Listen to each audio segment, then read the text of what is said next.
Are Harry and Meghan royals, or are they not royals?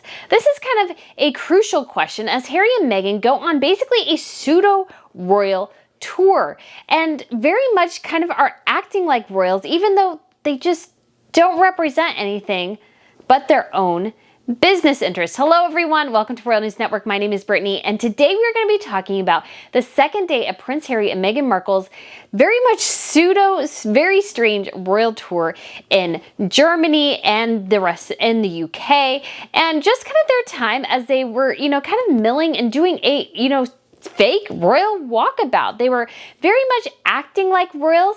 And yet all I could think of when I saw them was celebrity. But it's clear that despite everything, Harry and Meghan are still desperate to be royals and to be seen as royals. And here's the other interesting question.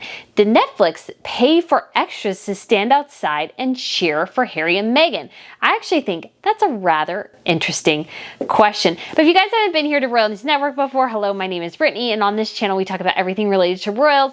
So that's news, gossip, fashion, jewelry, television shows, movies, and history. We do it all right here. So if you want to hit that subscribe button, that would be fantastic. And like I said, the second day of Düsseldorf. Now, I feel like the last half of this video will be a giant complaint about Meghan's outfit and all the things that are crucially wrong with it. But I will save that to the end because, oh my gosh, this is like one of the worst things I've seen her in quite a while. It's just a hot mess. But I just wanted to start off today with just the weirdness of Harry and Meghan and their kind of hedging and confusion about who they are and what they represent. Because very much when they came to Düsseldorf and did this event, so the Invictus Games will be in Düsseldorf, Germany in 2023. And so they did this kind of opening ceremony event. And I understand why the city of Düsseldorf and the Invictus Games wanted this and supported this. Because at the end of the day, the Invictus Games is a way for them to bring in tourism, and hopefully tourism equals money. So, hotel rooms, food, experiences, various things they're hoping will pad their bank account. So they do support the Invictus Games being there. But of course, if you support the Invictus Games, you have to deal with Harry and then Meghan doing her fashion show.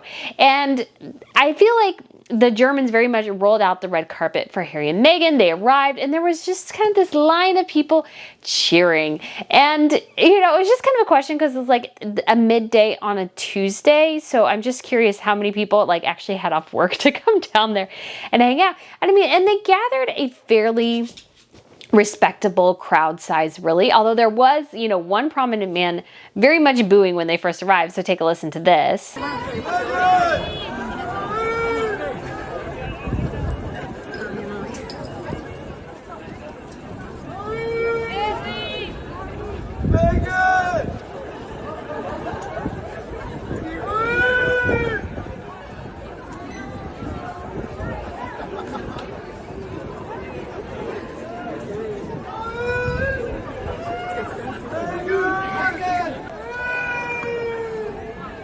But if you look at kind of the rest of it as well, it's, very much a celebrity event. When Harry and Meghan, especially Meghan, was gleefully posing for selfies with, her fans, she very much looked like a celebrity. She didn't look like a royal. Kind of the decorum of royalty, the very much the actions that royalty do was very much lost in this air of celebrity that Meghan is kind of obsessed with. She could never separate celebrity from royalty, which are two very separate and distinct things. Yes, there's kind of elements of celebrity within royalty, but royals act very different broadly. They act with a certain restraint. They don't do kind of things that celebrities do, signing autographs, taking, really close selfies with people, putting their face cheek to cheek. They generally just don't do that because there's kind of an air of kind of respect, of authority, of kind of general royalness and regalness where, they have to have that separation royals and the rest of the public do. So if you compare the pictures of Harry and Meghan at this, especially Meghan, again, she loved every second of this.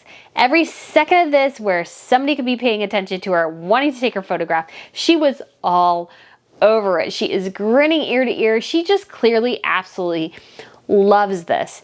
And I think this goes back again to the fact that Meghan, all she has ever wanted in her entire life apparently is to be a celebrity and to be rich and famous. That's all she's ever wanted. And so these last couple of weeks especially, it's become really clear, and I talked about this in my video yesterday, how just kind of devoid of character she is, because everything about her is drawn to one single thing: money. Money, money, money, money, money. That's all she wants. And, she wants the accolades of the public, which go along with that. And so she's very much drawn to that. So, but Harry, though, even in this event, Harry to me seemed very, very tense. He, was smiling, but there was a tension behind his eyes, behind his smile. Like he wasn't. Here's the thing too, I find, very, very stark and becoming more of an issue for Harry and Meghan is that Harry looks gloomy and miserable and Meghan's grinning ear to ear. And so one or both of them is fake in this situation, because you have two people who are very much at the opposite end of the emotion spectrum. And I don't think Meghan does herself or Harry any favors because she's primarily the party that is enjoying every second of it, grinning, smiling. And I feel like it comes across as exceptionally fake if her husband's not at the same level. And I feel like even in, Amsterdam just a couple of months ago, Harry seemed very much more enthusiastic about being at an Invictus Games event. He seemed smiling, the smile reached his eyes. So I really feel like within the last couple of months, things have changed for them pretty radically. Perhaps it's the fact that his grandmother's health isn't doing well, and maybe not. Meghan's not letting him see her. Who knows? But, if you look at the two of them, Meghan is just very much relishing in this moment where they are celebrities, but they're not royals. So, just compare the pictures of Harry and Meghan to that of William and Catherine in Germany just a couple years ago. Their crowds are easily triple or quadruple the size that Harry and Meghan got. And not to mention the fact that, Catherine and William were shaking hands with people, they were interacting with people, and, they were very much trying to meet as many people as they could. But, they're not just getting close cheek to cheek and doing selfies and various things, because they're not celebrities. They're royals. So why do Harry and Meghan continually do this? Well, part of the problem is that in order to make their post-Brexit life sell, Harry and Meghan have to be seen as royal, even though they're officially not. Because their whole plan initially was based around the fact that they could be part-time working royals, basically doing the fun stuff and not doing the boring things. That was basically kind of their plan, that they could have this half in, half out thing. And the monarchy and the crown said basically, well, no, you can't do this. And I think part of it is that Harry and Meghan, the palace was already clearly worried about finances and money and how Harry and Meghan, and I think particularly Meghan, would spend money that was perhaps designated to charity. I don't think they entirely trusted her with those type of funds, because Tom Bauer explained in his book that Harry and Meghan were set with a charity instead of a trust. A trust, doesn't have a ton of oversight, whereas a charity does. So Harry and Meghan were very upset, apparently, that those who were kind of going to be running their charity really had no allegiance to Harry and Meghan. And again, that shows you where all of Harry and Meghan's thoughts are. You must be aligned to me. And so they very much want this air of royalty, because that's what makes their brand sell. Because Meghan was not a talented actress. She's a hustler. She can give a good speech, but she's not that, she does not have the intellect she thinks she does. And Harry clearly does not as well. He couldn't even understand the basics of the First Amendment, which is, basically ensures free speech, freedom of press, freedom of religion, very basic things. He just apparently did not understand. And so Harry and Meghan are just stuck in this thing where it's like they need to be royals, yet they need to set themselves apart, yet they can't cut the purse strings. The palace, you could say, well, they need to do more to shut down Harry and Meghan. I think actually they're doing the best thing by ignoring them, because every time Meghan opens her mouth, it makes her look more and more desperate every time she puts down the monarchy. And I think, again, the monarchy is playing the long game, whereas Harry and Meghan are playing the very, very short game in this situation. And so when Harry and Meghan just came out there, again, they're trying to recapture this magic that they've lost. But unfortunately, they're missing one crucial component, and that's the crown. They have no connection to the crown anymore, really. They have damaged relationships with Charles, with William. You know, it's been very well reported that they're not going to go and visit Her Majesty the Queen, and that their meeting with her in June was very, very brief. And so people are catching on to this, and that they're very much using their titles to try to make as much money as possible. And people are just, I don't think, as game to support them anymore in this kind of endeavor. Everything that Harry and Meghan have is at the leisure of the monarchy, basically. They have given Harry and Meghan the platform they have, the money they have, the influence they have. Everything Harry and Meghan have is as a result of the British monarchy and the Queen. The Queen, who is 96, she's frail, she's elderly, she's just welcomed, I believe it is her 15th Prime Minister.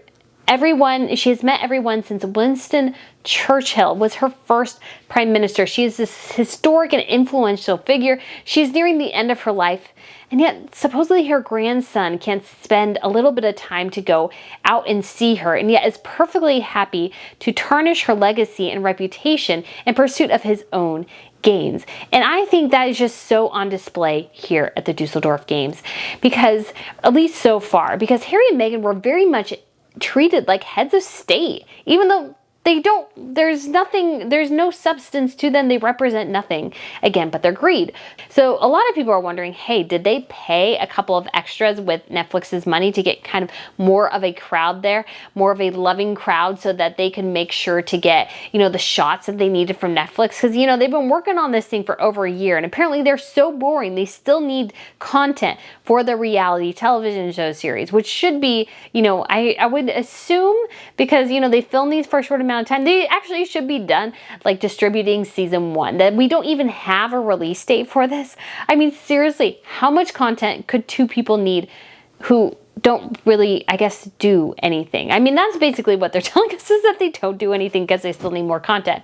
So it's entirely possible that some of these crowds were at the, you know, under contract, as you were, to be extras for Netflix to, again, bolster Harry and Meghan's reputation. And it's really becoming apparent how kind of weak Harry and Meghan's brand is, because they constantly have to leech off the monarchy to make it happen. And obviously, you know, this, you know, respect being part of the motto for the Invictus Games, you just gotta wonder if somebody had a bit of a sense of humor with Harry and was just like, well, let's just make it respect and admiration for the guy who has no respect or admiration for his own family.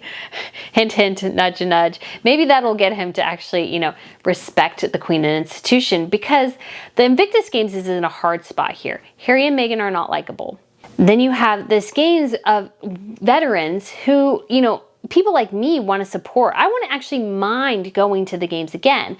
What I disagree with and what I refuse to do is pay for any of it. And the reason is that I don't know where that money is going anymore. I don't know if it's going to support Meghan's wardrobe. I don't know if it's going to support, you know, the Netflix crew following them around. I want it to go to the soldiers and their competition. I don't want Harry and Meghan anywhere near it, because Harry and Meghan, again, there's a lot of questions about their motivation and about, you know, how they want to use the money and opportunities given to them by the monarchy.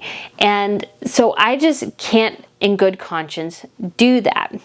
So anyways, this whole situation, again, it was so weird because it's like they're celebrities, yet they're royals, and they're between like heads of state, and yet all they are kind of business people and Netflix lackeys. And so it was just kind of a whole weird confluence of things. But the other thing I wanted to talk about today was Meghan's outfit. So you want to see the difference between celebrity and royalty? Look at what Catherine wore in Germany when she was greeting people, and look at what Meghan wore in Germany greeting people. Meghan wants to be royal, and yet she cannot, for the life of herself, put a decent outfit together. Everything about this is wrong.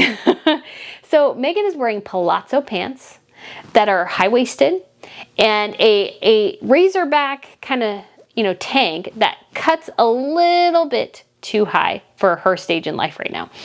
And I'm not saying that to be mean, but actually because I think we can all learn something. So I actually interacted with somebody not too long ago who had a shirt kind of similar to Meghan's, and it was actually from the side, deeply unflattering on her, because even though she was, not she's a skinny person by any stretch of the imagination, but, from the side, there just wasn't enough support. Something wasn't going on. And so it just didn't look right. And I remember making a mental note to myself. I was like, okay, not that I would probably wear something like that, because I couldn't get away with it, because I think you couldn't wear support, and I need a bra. But I was looking at that going, okay, I can't wear something like that because it just would not be flattering on me. Because I see even on somebody who is skinnier than myself and better shaped than myself does not look good in that particular outfit.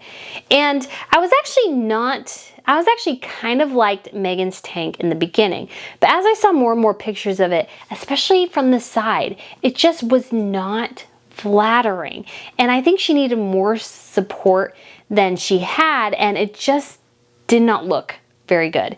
And it just looked too casual. It just looked way too casual. She's there like a pseudo diplomat, yet she's wearing something she could wear to the beach, to shopping, to, Melrose Avenue, whatever the heck she does, and, to, the Beverly Hills Hotel, which would actually work in the Beverly Hills Hotel.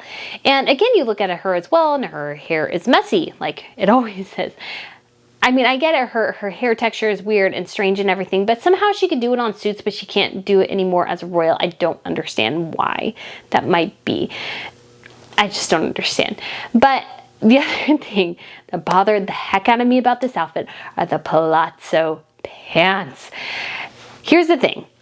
And I love fashion, so this is why I'm talking about it. If you don't care, obviously you can skip to the end of this video. But I think it's really important for why I talk about this is because I think we can learn fashion tips and tricks from celebrities, from royals. And royals, I love their fashion sense oftentimes, and it's very professional. And I think you can learn a lot about being professional in a working environment from the way royals dress. And so I was just looking at those pants. And here's the thing about palazzo pants. I think palazzo pants can work, but generally they work on very tall women, so models, and people who have a much smaller waist than Meghan does. Meghan has a very, very square frame and not much of a waist. And because of that, and because her torso is very short, like her belt is almost right under her boobs, her pants are so tall, and she does not have enough of a torso either, that the proportions just look off. In addition, the belt's wide, and it's like drawing attention to kind of the thickest part of her body and giving it more volume. When you have a part of your body that's thicker, so for me, I had thicker thighs and a thicker waist and everything, I would never wear palazzo pants because I know all it would do is add volume to a place where I already have a lot of volume. And the trick in fashion is to actually, I'm smaller up top and wider at bottom. So, I wear fit and flare a lot because it gives me that element of waist and actually makes me look generally thinner. So I wear a lot of dresses because it's just very, very flattering to my shape. And so I've embraced that. I wear those all the time. I have, belts, and I like belts, and I'm investing in more belts because I think those can add a great element, and it's what I need to be the most flattering for my body shape. Whereas Meghan, every time I see her, she's drawing more attention to her problem areas. And I'm like, why would you do that? Like, none of this is flattering to your body shape. And I saw her walking in it, and like the pants looked weird. Like it looked like she couldn't walk well in those pants. And I can kind of understand why, because they're too long too. And this is the other thing. She's worn long pants like that, and they're always too long, and they're dragging on the ground. Again, because certain things just look better on models and people who are taller. And the biggest sign that this was kind of a mistake is that even the model on the website does not look good in those pants. If a model cannot pull off a look, if you're looking at a website and you look at that outfit and go, well, it doesn't look great on the model, chances are it's probably not going to look any better on you. It's probably going to look worse, if I'm being honest, because usually models, because they have that thinness, usually they, exemplify, the best looks of certain dresses. It's rare that I see, oh, well, that actually looks better on, the average person than it does on the model. That does happen, but usually the models win the day. So Anyways, it was just like, I looked at the outfit and the more I watched, the more annoyed I got. Because again, it's just so casual, or, you know, her hair is so casual. Well, guys, let me know what you think about this video. Let me know what you think of my fashion assessment. I'm so sorry. I'm not trying to body shame anyone. I'm really not. But I think we can all learn from royals how to, you know, kind of have this kind of great dress sense, you know, and celebrities as well. And it can help, you know, inform our fashion choices and our wardrobe. And so I think Meghan's an excellent example of what not to do. And I do have examples for Catherine of what she shouldn't do with her shape. There's actually this Alessandra Reese dress, because Catherine has this very long torso, and this dress, all it did was emphasize how long her torso was. And it just didn't look all that great. And actually, the dress actually came with a belt, or you could wear it with a belt, which I think would have broken it up and not made it look so obvious. But yeah, so I think everybody can learn something from the fashion mistakes of others. And Meghan's just a walking, talking fashion disaster at this point. She basically buys anything that's expensive and thinks it looks great on her.